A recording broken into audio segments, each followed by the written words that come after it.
without any loving heart, your wishes and your fantasies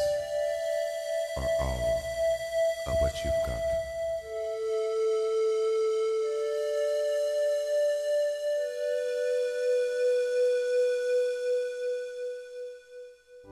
But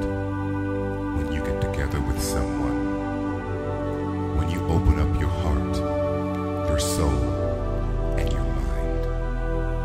that will be the first and most important step towards making those wishes and fantasies, your dreams,